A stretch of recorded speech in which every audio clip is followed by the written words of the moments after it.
Good morning students. हम AC fundamental chapter कर रहे हैं। In the last chapter we have done some of the basic laws like Faraday's laws, Lenz's law and Fleming left hand rule और Fleming right hand rule. Now we have to discuss about the alternating EMFs or principles of the AC circuits. Now first of all we have to discuss what is a AC circuit. AC circuit is the circuit in which is a combination of the circuit elements like resistor, inductor or capacitor and voltage and current sources included in it. ठीक है, in which current is flowing, in which AC current is flowing. Understand, that is the AC circuit. And now first of all, what is the alternating current? Alternating currents are that current which changes its direction and magnitude with respect to time. जो अपनी direction और magnitude को change करते हैं with respect to time, यानी कि जिसकी value change होती रहती है हर एक टाइम पर. ठीक है, यानी कि उसकी पोलैरिटी भी चेंज होती है, तो पॉजिटिव से नेगेटिव, नेगेटिव टू पॉजिटिव, ऐसे उसकी जो वैल्यू चेंज होती है जिस भी क्वांटिटी की, उसको हम कहते हैं अल्टरनेटिंग क्वांटिटी. ठीक है, ये अल्टरनेटिंग करंट भी कह सकते हैं, इसको अल्टरनेटिंग वोल्टेज भी कह सकते हैं. अगर आप इसका डायग्राम देखें तो इसको हम स्टार्ट करते हैं जीरो से और फिर वोल्टेज इंक्रीजेज होती है टू द मैक्सिमम, देन फिर decreases to zero and then it changes the polarity and increases to the negative maximum and then return again to the zero. One complete positive and negative value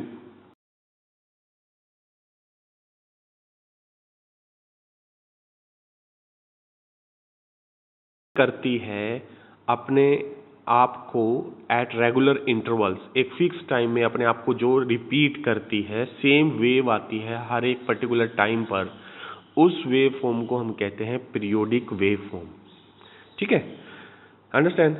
अब इसका जो graph है वो हमें show कर रहा है कि अल्टरनेटिंग चेंज हो रही है, अल्टरनेटिंग क्वांटिटी चेंज हो रही है विद रिस्पेक्ट टू टाइम. ये आपकी अल्टरनेटिंग क्वांटिटी शो हो रही है. इसमें देखिए कि वोल्टेज स्टार्ट होती है जीरो से और फिर मैक्सिमम, फिर जीरो, फिर नेगेटिव मैक्सिमम, फिर जीरो. ये जो कंप्लीट आपका एक पॉजिटिव और एक नेगेटिव वेव आपको दिखाई दे रही है, ये एक कंप्लीट साइकिल है. अंडरस्टैंड. ठीक है, अब हमें पढ़ना है कुछ एक बेसिक टर्म्स जो यूज्ड होती हैं हमारी अल्टरनेटिंग क्वांटिटीज के लिए. जैसे कि सबसे पहले तो मैंने आपको बता दिया साइकिल क्या होता है. Cycle is a complete positive and negative half of the wave. Complete cycle में एक पूरी वेव जहां पर कंप्लीट होती है उसको एक साइकिल कहते हैं. ठीक है. अब फ्रीक्वेंसी, नंबर 2 टर्म आती है फ्रीक्वेंसी. फ्रीक्वेंसी होती है नंबर ऑफ साइकिल्स पर second of a wave form. Understand. जैसे फ्रीक्वेंसी आपकी एग्जांपल में दिखाई गई है, ये जो आपको दिखाई दे रही है, ये एक साइकिल आपको दिखाई दे रहा है. एक यानी कि एक सेकंड में एक साइकिल अगर आ रहा है तो that is the 1 hertz. It means it has a that quantity has a 1 hertz of frequency. Understand. If अब इसमें एग्जांपल हम देखते हैं. अब अगर आपकी 2 हर्ट्ज की अगर फ्रीक्वेंसी है तो 2 हर्ट्ज की फ्रीक्वेंसी आपकी होती है जिसमें कि 2 साइकिल्स आ जाते हैं, 2 साइकिल्स पर सेकेंड. सिमिलरली 60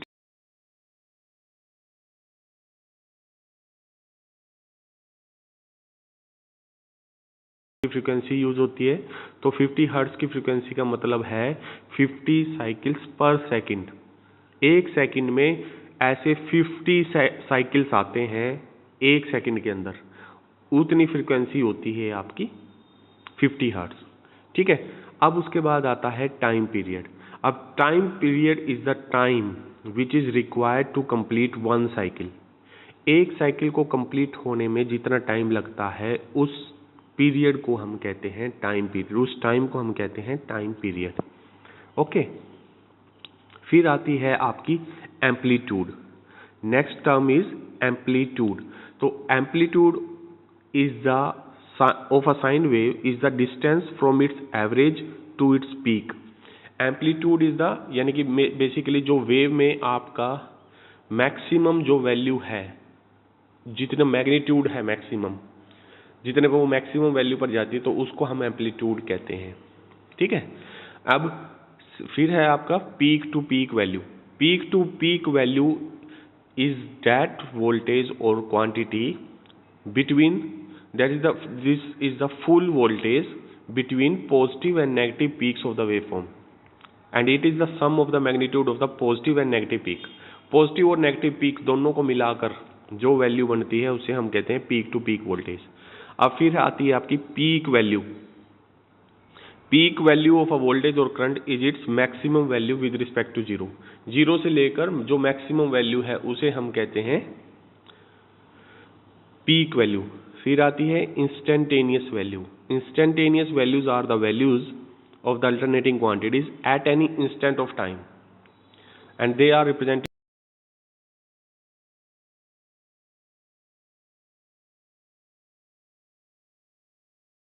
है AC वेव की, उस AC करंट की या वोल्टेज की, उसको हम कहते हैं इंस्टेंटेनियस वैल्यू। फिर आती है टर्म एंगुलर वेलोसिटी, इसको हम ओमेगा से डिनोट करते हैं। The rate, it is the rate at which the generator coil rotates, यानी कि किस स्पीड में ये आपकी यानी कि कॉइल रोटेट कर रही है, किस एंगल में, उसको हम कहते हैं इलेक्ट्रिकल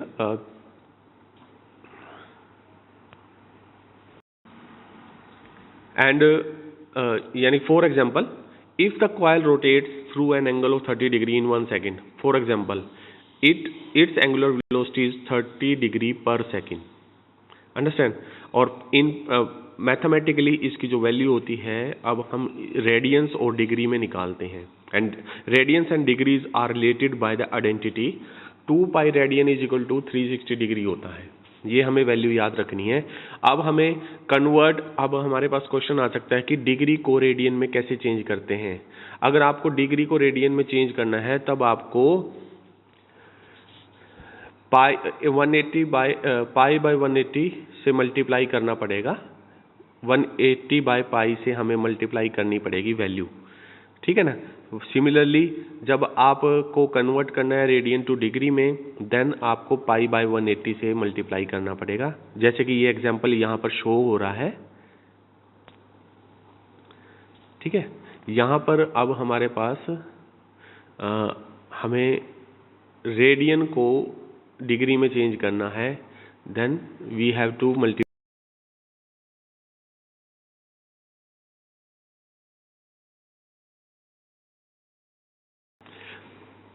फेज। अब हमारे पास आता है फेज शिफ्ट, वोल्टेज और करंट विद फेज शिफ्ट क्या होता है।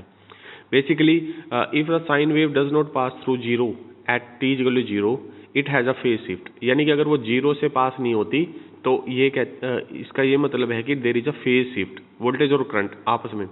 तो वेव फॉर्म में be shifted to the left और टू द राइट, अंडरस्टैंड। अब अगर इट मीन्स उसके अंदर कुछ ना कुछ फेज एंगल आ चुका है, यानी कि अगर जीरो ओरिजिन से स्टार्ट नहीं हो रही है, वो या तो जीरो से पहले स्टार्ट हो रही है या जीरो के बाद स्टार्ट हो रही है।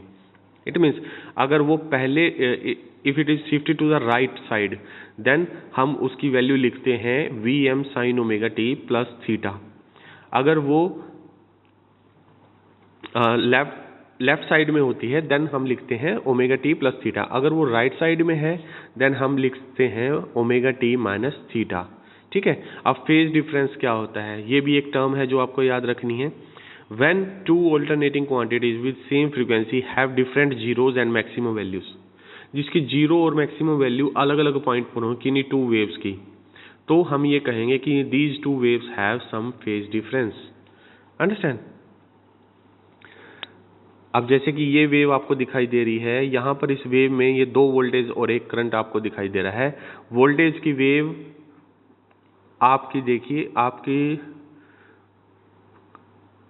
इन दोनों के बीच में 5 डिग्री का, ये थीटा डिग्री का फेज डिफरेंस है, अंडरस्टैंड द टर्म। अब यहाँ पर एक टर्म आती है lagging and lead and lag. Lead or and lag terms are used to indicate the relationship between the two sinusoidal waveforms of the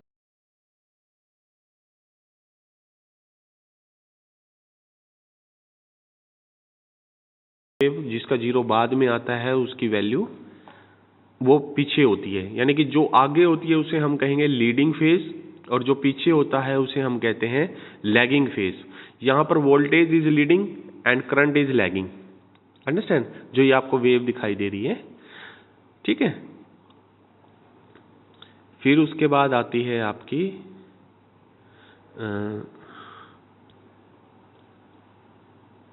average value.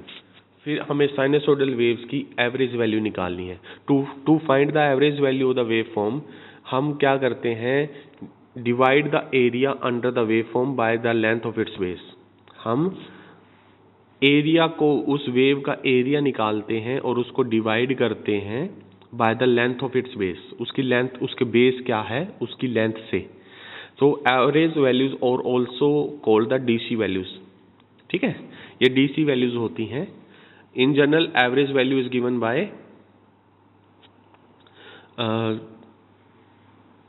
यानी कि हमें एरिया निकालना होता है किसी वेव का, एरिया को हमने उसकी लेंथ से, जितनी लेंथ उसकी एरिया की है उसको हमने, उस वेव की जितनी लेंथ है उससे हमें उसको डिवाइड करना होता है, तो एवरेज वैल्यू निकल जाती है, ठीक है।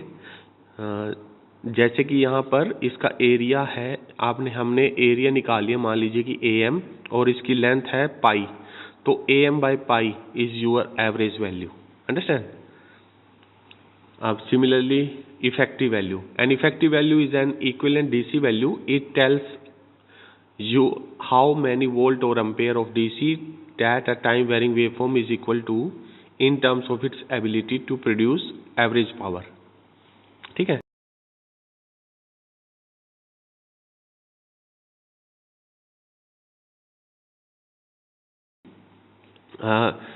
एक तरह की ये DC वैल्यू होती है, it is the that DC value which produces the same heat as produces in the same resistor, understand. अब उसमें है आपका ये मैथमेटिकली वैल्यूज हैं, ये आपको नहीं करना, इसमें से बस जो जो मेन चीज़ है वो मैं आपको बता रहा हूँ। ये पर्टिकुलरली ये इसकी कॉम्प्लेक्स फॉर्म आ गई, ये सारा कुछ आपने इसमें, ये मैथमेटिकल कैलकुलेशंस नहीं करनी है, just you have to remember the just terms, okay.